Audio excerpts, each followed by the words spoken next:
Well, glad to be here with all of you this morning. And I want to talk about life with you guys and talk about the things that we pursue in life. One of the main topics in scripture is finances. And it's because our world works on money, the principles of money. We use money as a means for purchasing things, for living. But Jesus was very clear that you can't have two masters in life. You can't be a servant of God and then also be a servant of money. And what he means is the thing that you pursue in life, sort of what your goal is or what you exert yourself toward on a daily basis, sort of like what is your priority. So you can't be pursuing both of those, Jesus said, because you're either going to have one and then the other one will hate you, or vice versa. So a choice has to be made. Now, like I said, money is a necessity of life, whether we're talking about actual physical currency or other forms of valuable things like precious metals, which they used to use in the ancient world for trading and for purchasing as well. But there's nothing inherently wrong with money. There is this common saying that you probably all know that, money can't buy happiness. Well, actually it can, at least in a short-term type of sense. I mean, we do this all the time, right? We go to the store and we buy a new dress or a new outfit, or for those of us who like technology, we go get ourselves a new little, computer or another device. And there is a sense of happiness that we get from getting those items.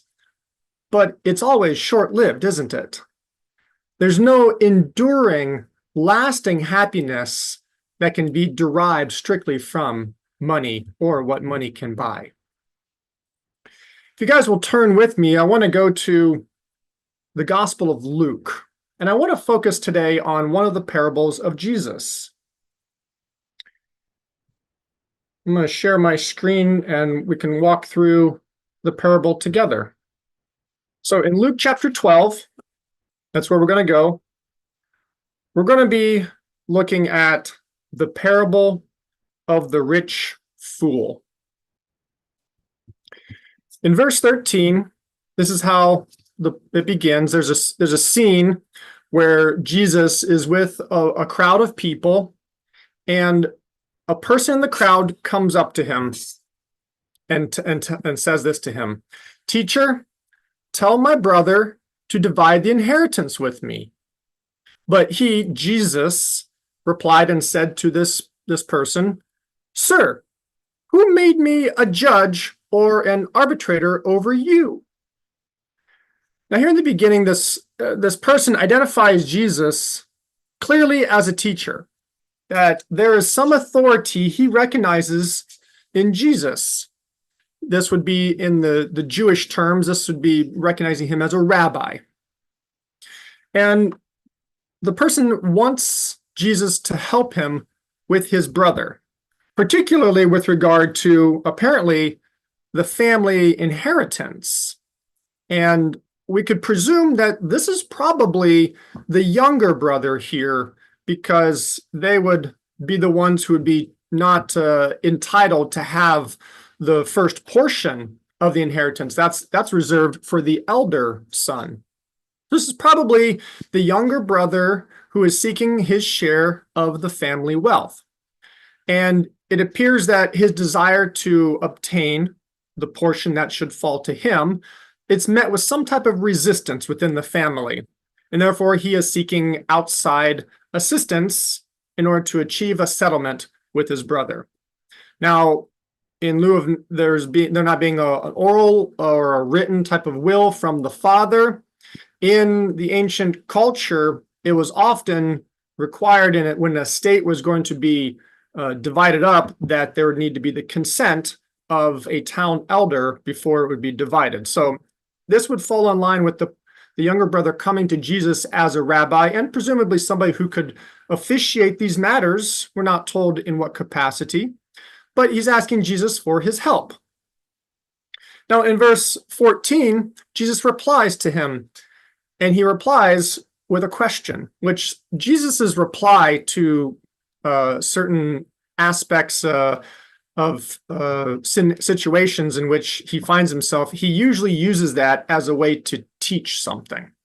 Here he says to the man, "Who made me a judge or an arbitrator over you?" This is language very reminiscent from the Old Testament record where Moses, this is in like Exodus, the beginning of Exodus, Moses found two Hebrews who were fighting each other, and he came and he tried to intervene to resolve the matter, and the Hebrew men told Moses, that he has no place in the conflict because he's not a judge or a ruler over them. And Jesus takes that phraseology here and turns it toward the brother here asking for help to receive his inheritance. Essentially, Jesus is telling the guy, he's like, I don't have a part in this, in this family matter. Now, we aren't told if there's an actual injustice happening here between these brothers, and Jesus is just not wanting to participate in its resolution.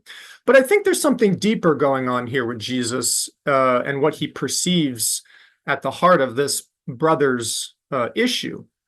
It seems that Jesus is detecting in this man, from his request, some sort of a covetous desire to have his share of the family estate. And what leads me to think that this is sort of what Jesus is perceiving and why he's responding in this way is because of the following parable he then tells in response to the brother's request. Now, before he speaks this parable, Jesus turns and he actually doesn't speak to the brother, the man. He speaks to the crowd and he says, "Watch out and be on guard against every form of greediness. For one's life does not consist in the abundance of things that he possesses." He tells the crowd, and I think this is why Jesus is sensing something about the importance that this man is putting on his reception of the inheritance. And in some way, it's a connection to greed. Now, greed is primarily dealing with the desire for financial money and wealth and things like that. But in the ancient world, money, and it also happens in the modern world too, but much more so in the ancient world, that you would accrue and obtain social status, rank, privilege, and honor by growing in your net worth. Whereas in our modern day, you can have those things in society and yet maybe not have great wealth. But in the ancient world, they were inextricably tied together. So greed can be that this brother was not just looking for money, but he was looking to enhance himself within the community, to elevate perhaps his social position and status and recognition within the community as well. And we can also extend greed perhaps to a variety. If you want to generalize it, I think it can be generalized in principle to a variety of different desires in life that center around some type of materialistic perspective or some sort of material goods or possessions. Now, Jesus says one's life, the life of a person. There's a couple different Greek words that are translated as life. This one, zoe, usually is not referring to just the existence of a person being alive. Usually the word would be bios, where we get the modern words of biology, which would be the study of life, or biography would be a book about a person's life. Zoe is a little more in the fullness of what life consists of. It's more of a qualitative descriptor of life, within the person's own attitudes, within their relationships, and in how they live life in kind of a holistic way. Now, Jesus turns and speaks a parable, and this parable is not to the man. See, the man addresses him, or addresses Jesus. He replies back to the man, and then he turns to teach the crowd. And he tells the crowd this parable. He says, "The ground of a certain rich man brought forth plentifully, and he reasoned within himself, saying, 'What should I do? Because I have no place to store my crops.' And he said, 'I will do this. I will pull down my barns and build larger ones, and I will store all my grain and my goods there.'" The parable begins with this scenario of a rich man who receives this kind of like through like a serendipitous sort of like bumper crop. Just all of a sudden he has a bumper crop, and as a result, he harvests an enormously plentiful harvest. Beyond anything that he's harvested before, apparently. It's really a true windfall season for this farmer. Now, think about it. If you had a windfall like this, let's just say you won the lottery tomorrow, what would you do with the money? It's almost like what this farmer is experiencing. He's experiencing this great kind of bountiful harvest that has fallen into his lap. It's like winning the lottery. Would you buy a new car? Would you pay off loans? Would you go on a nice vacation? Would you refurnish your home? What would you do with all this money? Well, what the farmer does is he says, well, I got to have a place to put it.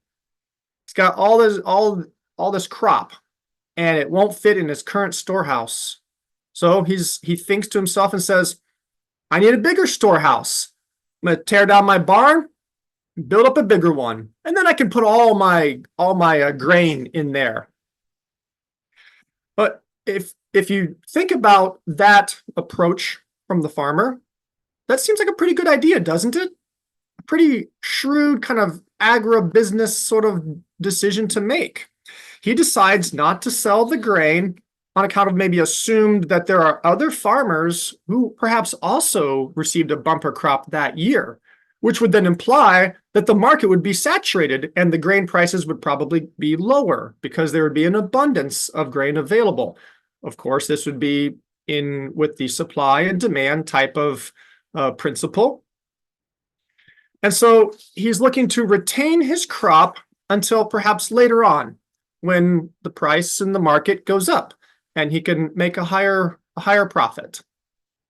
And furthermore, he's also not building additional storehouses, he says, which if he built additional storehouses, he would be building them on his property, which perhaps would be in places where he could use the land to farm and produce future production and additional crops. So he's not building additional storage facilities. He's going to tear down what he has and make something bigger. That seems to be the best use and most effective use of the space that he has. So it sounds like he's making good decisions here. However, there are at least two things that we can notice, maybe three. There are three things we can notice about the farmer at the outset here that shows us, without even going on further in the parable, we know that it's a negative setup. The first thing is that Jesus identifies the man as already rich. He's already, like, this bumper crop isn't going to make him rich. He's rich to begin with. And in the Gospel of Luke, riches are not portrayed as being a positive thing. Rich people are viewed in a negative light in Luke's Gospel. For example, in Luke chapter 6, verse 24, Luke says, "How terrible it will be for you who are rich, because you're receiving your comfort now." The second thing is that by deciding to undergo this building project, the rich farmer it seems like he is being completely oblivious to any consideration of the economic subsistence of his fellow community, which probably is made up of predominantly peasants. In the ancient world, most people were fairly poor. It was a very few select people that could be classified as being rich. And so what this shows is that this rich farmer is thinking purely in selfish terms here. He's thinking about only himself without consideration to anyone else in the community. And in the ancient world, thinking about the community's well-being was part of being in the community, and also of being able to show love toward your neighbor. But we don't see this from the farmer here. And lastly, the description here is that the farmer reasoned within himself, basically talked to himself. And this sort of self-talk might seem normal because we do it sometimes, right? We talk to ourselves. We just basically think out loud sometimes. I do it. I don't know. Am I the only weird one here? Maybe. But it doesn't seem to be this is really out of the ordinary. However, in Luke's gospel, there are multiple occasions where someone is described as engaging in soliloquy, which is just self-talk, and it's never a good thing. It's always something negative where somebody is thinking something in their heart. And so here, I think that's probably in line with that same motif, that this farmer, in thinking these things to himself, it's depicting him as somebody has a negative thought pattern, and that this is not going to turn out good. Well, in verse 17, he turns and he says to himself, "What should I do? Because I have no place to store my crops." So he conceives immediately that he has this need to retain his crops rather than sell them, and rather to invest the money or to benefit his community. And so it appears that he is thinking about long-term sustainability, but he's only thinking in terms of himself. What I find odd about this is that the farmer is portrayed as standing around here after harvesting, having these massive piles of grain on his property, and then thinking to himself, well, gee, what am I supposed to do about this now? Well, the issue with this picture is that, and if any of you guys understand agriculture, that grain would spoil long before he ever got another building built. And so it's sort of like a little bit of out of place, but I don't think the parable, and this is sort of the nature of parables, they don't really look to reflect exact reality sometimes as to what would happen. It's more that they're meant to construct a scenario that's intended to make a specific point. And so in reality, the farmer would probably see that he's going to be receiving a bumper crop long before harvest even would happen. And then he would be able to plan accordingly in advance. Now, in verse 18, he says, I'm going to pull down my barns. I'm going to build larger ones. I'm going to store my grain and my goods there. And this type of description of, I will do this. I will pull down my barns. They're my barns. And I'm going to build large ones. I will store all my grain and all my goods. This is completely self-centered thinking. And this reinforces the idea that the farmer has no interest in anyone else but himself. All right, let's go on to verse 19. So then the farmer says, okay, I will then say to my soul, soul, you have much goods laid up for many years. He sees that this is going to benefit him long term. Relax, eat, drink, and be merry.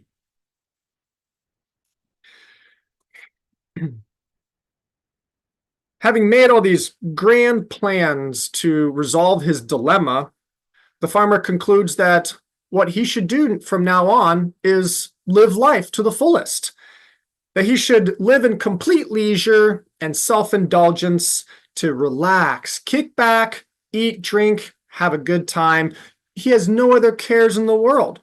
What are the concerns? It's almost like he's thinking, what are the concerns in life could I have now that I have amassed such wealth? Well, the rich man apparently thought he could be content with his wealth and that no future troubles would disturb him in that regard. However, then God intervenes and tells the man, he calls him, this is sort of like a little bit of a name calling, but you senseless one. It's a type of word for a fool, but somebody who just does not have good sense about them. This night, your soul is being demanded of you. Your soul is being demanded of you. This word here, demanded, it's a very interesting word. It actually means to request something back. And it's used in ancient literature, oftentimes, if it's in a kind of like an economic context, of a loan repayment. And so what this would then suggest is that the rich man's soul is being demanded back from him, with the imagery of the idea that the soul is sort of on loan to him, and that it's really not his, and it belongs to God, and it will be returned back to him. And there's some ancient Jewish sources that describe the perspective of life as life is sort of given to you as a gift on loan, and that life will return to God. This might be kind of the thought here in the way that the parable is being constructed as well. Well, who is demanding the soul of the rich farmer is really not clear in the text. The verb is actually a third person plural. It's they demand it of you, but who are they then if it's a third person plural?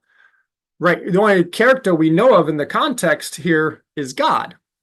Well, there's two ways to look at it. It could be that there is an angelic host, an angelic army that is comprising of this sort of, they are the intermediaries for God, or there is some evidence that's a Semitic idiom with reference to God, but a simple passive would have been more normal to use if it was God. But I still think it's best probably to see that this is God as the one who's demanding it, demanding the soul from the farmer. But the point is not that God is now saying, you're going to die tonight, I'm going to take your soul back. Really, this is just an expression that is pointing toward the farmer's death. So there's just a sort of a transaction type language here where the person is going to pass away and his soul is going to he's no longer be alive and living. And at the end here, the question that God says, the things you prepared, this idea of storing up all this grain that you're going to now live a life of luxury and ease. When you die, well, whose will they be? Who's going to have that stuff? And this rhetorical question, basically, the answer is not you. You're not going to have them because you're going to be dead.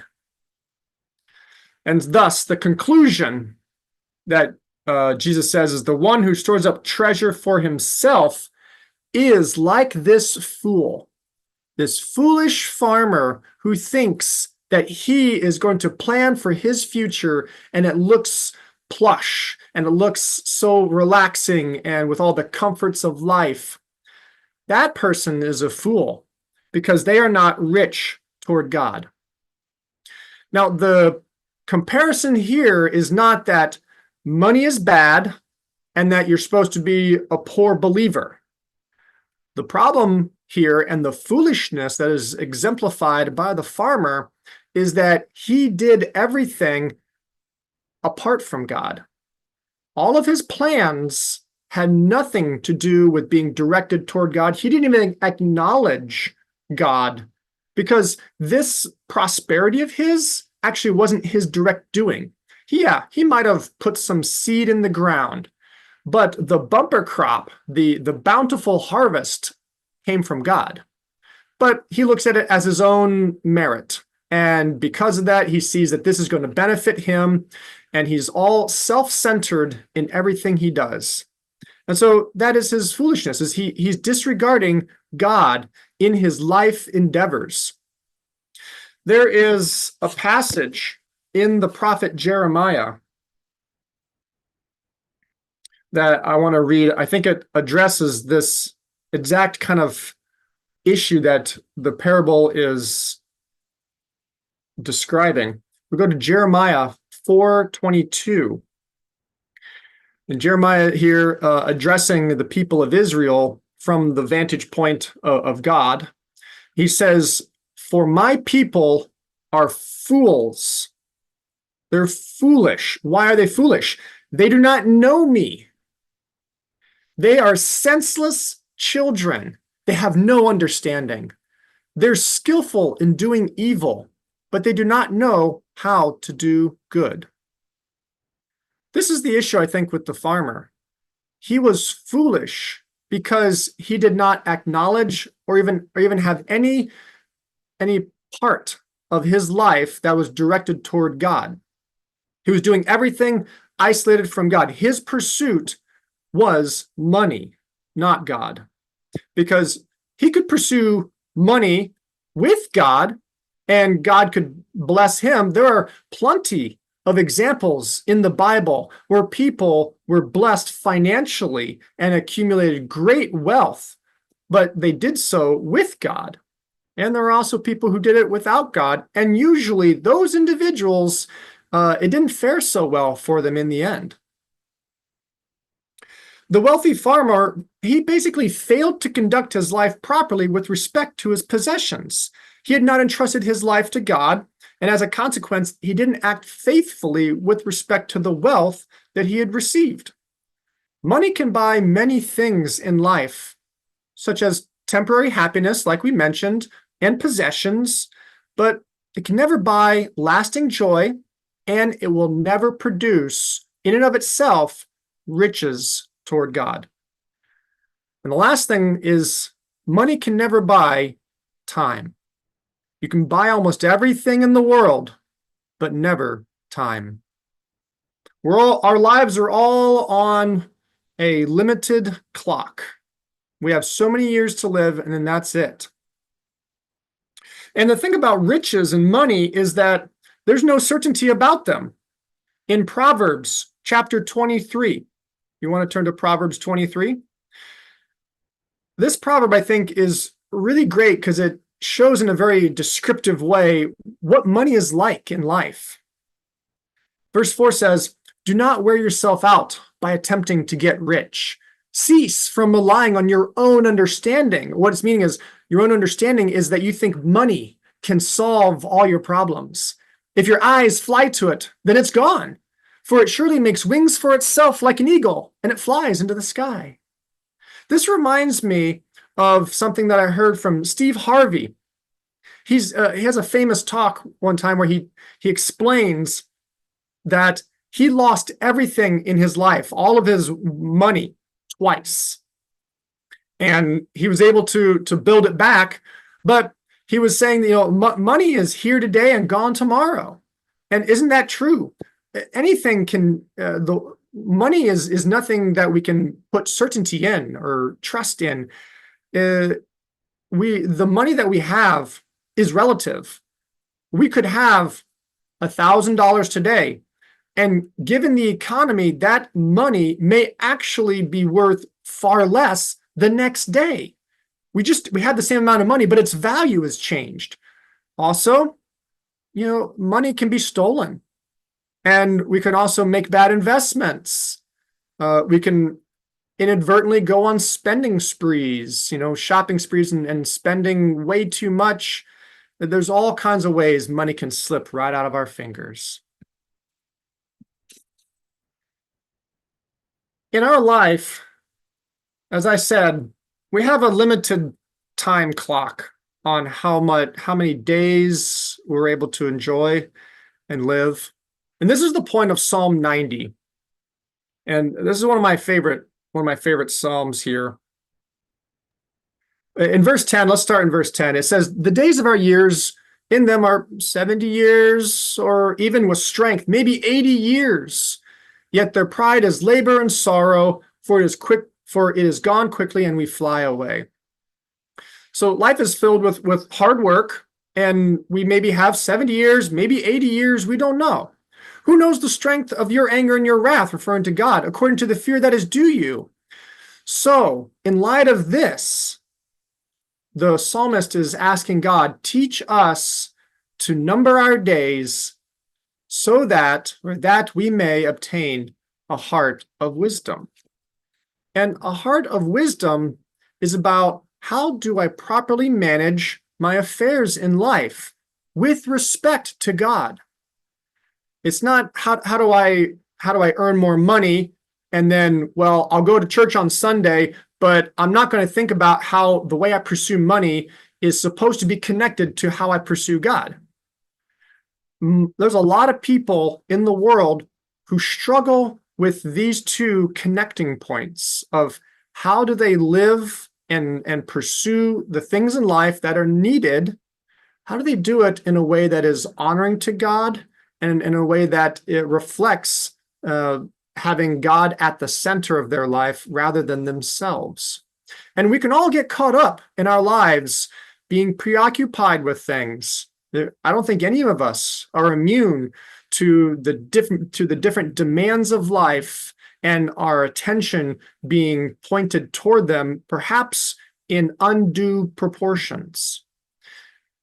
But what the psalmist here is encouraging us is to always come back and reorient our life toward God so that we will have a heart of wisdom to know how to manage our possessions, to know how to manage our time that we have, so that we know God and that is our pursuit.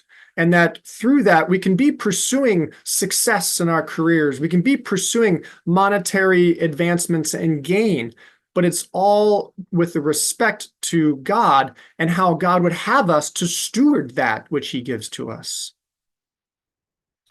And I think this then goes to maybe one of the best verses in the New Testament writings of Paul that helps us to kind of develop our scope of life. And that's in Ephesians chapter 5.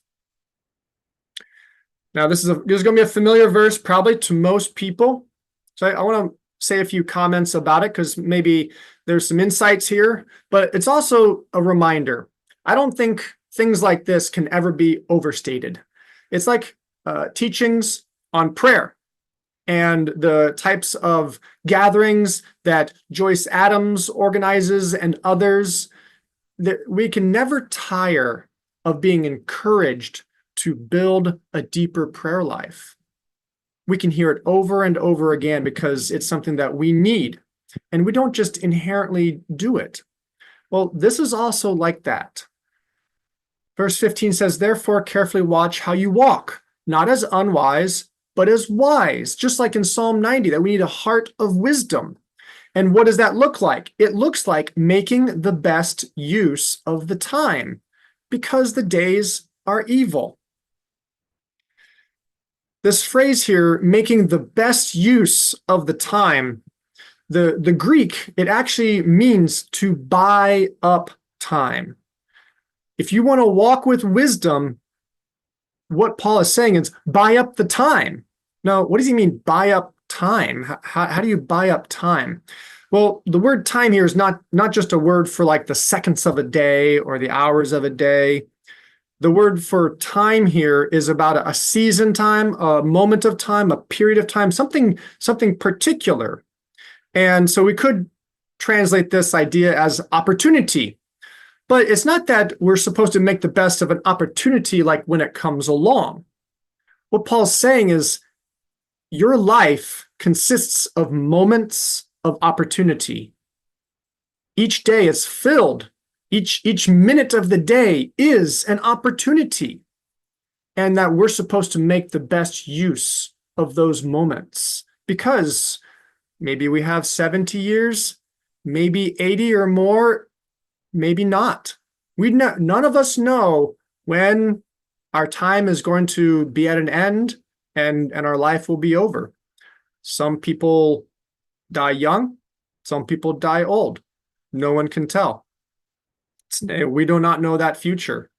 And because we do not know that future, that's why in James, which I'm gonna go to James chapter 4 in just a second. But before we do, I want to mention that this idea here from Ephesians 5:16 is also, there's a parallel statement of it in Colossians chapter 4 as well. And there, the focus Paul mentions is about walking in wisdom toward outsiders and making the most of the time with respect to those who are unbelievers. And the question that this raises then, and it should raise every time we read a passage that encourages us to think about life, is how does this affect me? And so with Ephesians 5:16, the question that I would pose to myself and to you is, how can we make better use of our time? Are we making the best use of our time with respect to God?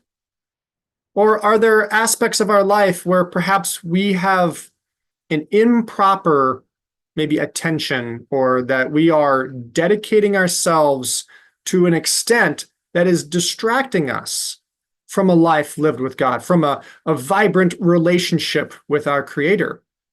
Or sometimes we might think that things we receive in life, well, they're due to our decisions and they were due to our effort, and we should be patting ourselves on the back like the rich farmer was.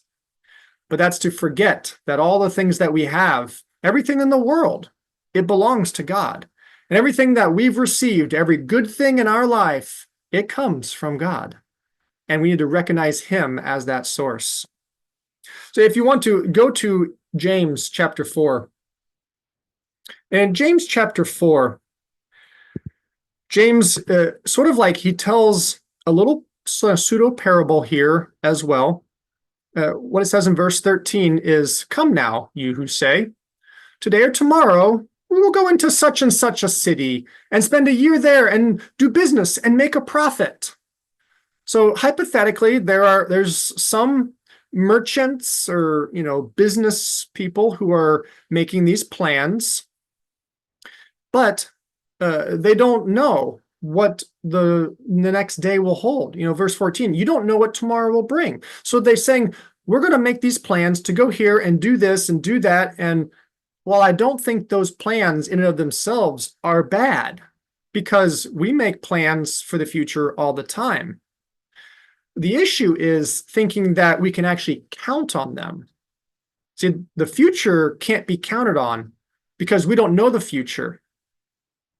And so then what is your life, he says? You are a vapor. Maybe you will be able to do that. Maybe you won't. But that's not the center of what you should be occupying yourself with. See, these business people here, it seems like that was their focus. They were going to make these plans to go to set up business in certain cities and make money. But maybe they will never get to, because their life will be over.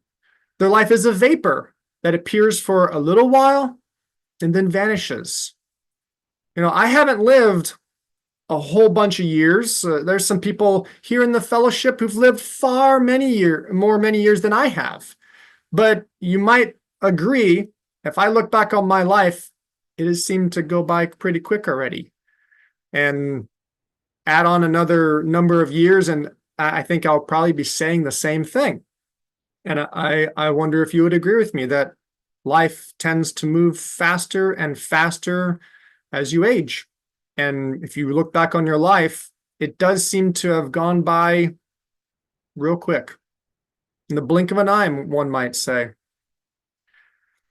So in contrast to this, what James is saying, what the type of perspective to have is, if the Lord wants, we will live and do this or that.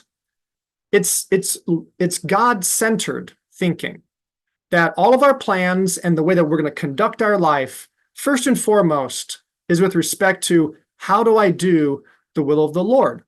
And would the Lord want me to be doing this or that?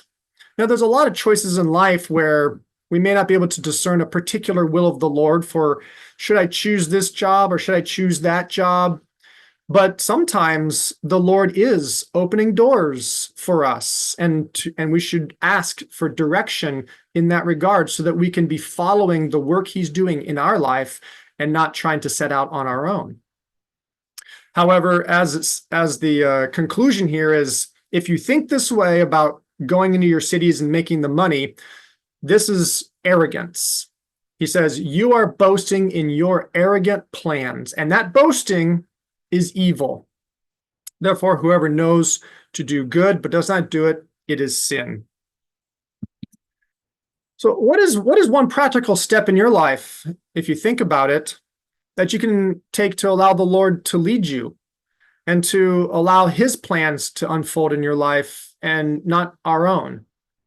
I think sometimes we think we are wanting God to come alongside us in our plans. We make the plans and then we want God to bless them. But that's in the reverse order that it should be. It's not that we're going to say, God, come bless what I'm doing because I made these plans and I want to succeed at them. So can you bless what I'm doing? Now, I think it's perfectly good to invite God into your life in any circumstance. But what James is trying to say here is that really you should seek the Lord first and follow His guidance in your life and ask Him to be showing you where you should go. And if you are following God and His direction, then He will bless you. It's not the other way around. I want to share an illustration here to close. And many of you might recognize this individual. This is David Cassidy. And I'm too young to really connect with his life and career. But he was an American actor, musician, and back in the 70s, he was a huge teen idol. So some of you might remember him. There was a famous show called The Partridge Family that ran on ABC for several seasons. It was like a real life sitcom where he was part of a family that had kind of formed a band, and they would travel around on a bus and they would do their show business, and the episodes were basically kind of following them and their adventures in this career as a family band, the Partridge Family.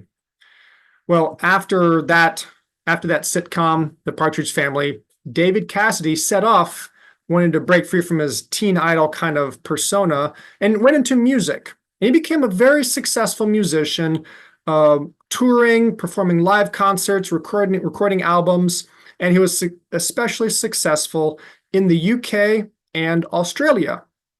Now, David Cassidy, he had fame, he had fortune, an adventure, and a life of luxury, and being able to experience life in ways that probably none of us would ever be able to. His life was filled with things we could only dream about, or the things we see on TV that celebrities talk about. However, in an article in the USA Today, when Cassidy passed away in 2017 at the age of 67, his daughter Katie quoted him as one of his final last things that he said before he died. He said to her, "So much wasted time." That was his final thought about his life that he shared with his daughter. So much wasted time.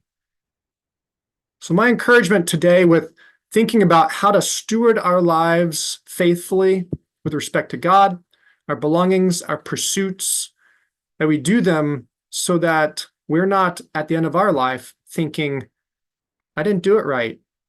I wasted so much time. If we will seek God first, as Jesus said in Matthew chapter 6, verse 33, seek first the kingdom of God. All the other matters of life will fall into place. Problems of life can often be attributed to a disordered life, a life where the things that we are doing are out of order with respect to the hierarchy that they should hold. That is, God should be the first thing that we are seeking and that we recognize and that we trust in. And if we're doing that, if we have that God-centered perspective, all of our other pursuits in life, if we are aligning them with God and are seeking His will, then we will be blessed and we'll be provided for. And we can say, hallelujah, thank you, God. You are the one from whom all good things come. So that's what I had to share. And God bless you guys.